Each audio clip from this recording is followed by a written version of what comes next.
ಪೇತ್ರನು ಬರೆದ ಮೊದಲನೆಯ ಪತ್ರಿಕೆ, ಅಧ್ಯಾಯ 5. ಸಭೆಯ ಹಿರಿಯರಿಗೂ ಸಭೆಯವರೆಲ್ಲರಿಗೂ ಪ್ರಬೋಧನೆ. ಸಭೆಯ ಹಿರಿಯರೇ, ಜೊತೆ ಹಿರಿಯವನಾದ ನಾನು ಕ್ರಿಸ್ತನ ಬಾಧೆಗಳನ್ನು ಕಂಡಾರೆ ಕಂಡವನು, ಇನ್ನು ಮುಂದೆ ಪ್ರತ್ಯಕ್ಷವಾಗುವ ಪ್ರಭಾವದಲ್ಲಿ ಪಾಲುಗಾರನೂ ಆಗಿದ್ದು, ನಿಮ್ಮನ್ನು ಎಚ್ಚರಿಸಿ ಹೇಳುವುದೇನೆಂದರೆ, ನಿಮ್ಮಲ್ಲಿರುವ ದೇವರ ಮಂದೆಯನ್ನು ಕಾಯಿರಿ. ಬಲಾತ್ಕಾರದಿಂದಲ್ಲ, ದೇವರ ಚಿತ್ತದ ಪ್ರಕಾರ ಇಷ್ಟಪೂರ್ವಕವಾಗಿಯೂ, ನೀಚವಾದ ದ್ರವ್ಯಾಸೆಯಿಂದಲ್ಲ, ಸಿದ್ಧ ಮನಸ್ಸಿನಿಂದಲೂ ಮೇಲ್ವಿಚಾರಣೆ ಮಾಡಿರಿ. ದೇವರು ನಿಮ್ಮ ವಶದಲ್ಲಿರುವ ಸಭೆಗಳ ಮೇಲೆ ದೊರೆತನ ಮಾಡುವವರಂತೆ ನಡೆಯದೆ, ಮಂದೆಗೆ ಮಾದರಿಯಾಗಿಯೇ ನಡೆದುಕೊಳ್ಳಿರಿ. ಹಿರಿ ಕುರುಬನು ಪ್ರತ್ಯಕ್ಷನಾಗುವಾಗ ನೀವು ದೇವ ಪ್ರಭಾವವೆಂಬ ಎಂದಿಗೂ ಬಾಡದ ಜಯಮಾಲೆಯನ್ನು ಹೊಂದುವಿರಿ.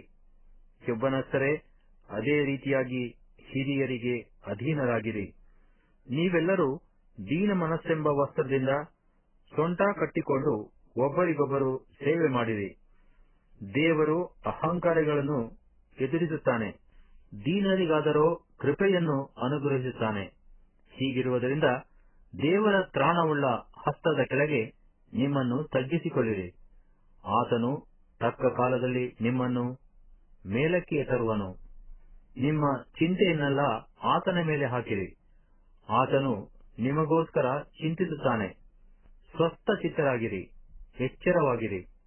ನಿಮ್ಮ ವಿರೋಧಿಯಾಗಿರುವ ಸೈತಾನನು ಗರ್ಜಿಸುವ ಸಿಂಹದೋಪಾದಿಯಲ್ಲಿ ಯಾರನ್ನು ನುಂಗಲಿ ಎಂದು ಹುಡುಕುತ್ತಾ ತಿರುಗುತ್ತಾನೆ. ನೀವು ನಂಬಿಕೆಯಲ್ಲಿ ದೃಢವಾಗಿದ್ದು ಅವನನ್ನು ಎದುರಿಸಿರಿ. ಲೋಕದಲ್ಲಿರುವ ನಿಮ್ಮ ಸಹೋದರರು ಅಂಥ ಬಾಧೆಗಳನ್ನೇ ಅನುಭವಿಸುತ್ತಿದ್ದಾರೆಂದು ನಿಮಗೆ ತಿಳಿದಿದೆಯಲ್ಲ.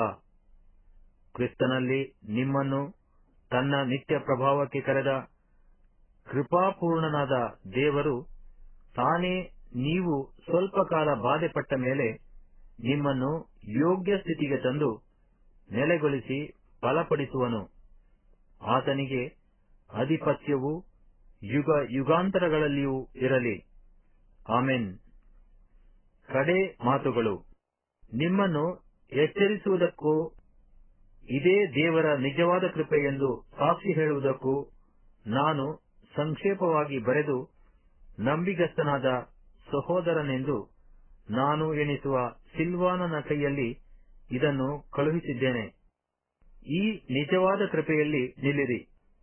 ದೇವರು ನಿಮ್ಮೊಂದಿಗೆ ಆರಿಸಿಕೊಂಡಂತ ಬಾಬೆಲಿನಲ್ಲಿರುವ ಸಭೆಯು ನಿಮಗೆ ವಂದನೆ ಹೇಳುತ್ತದೆ. ನನ್ನ ಮಗನಾದ ಮಾರ್ಕನು ಸಹ ವಂದನೆ ಹೇಳುತ್ತಾನೆ.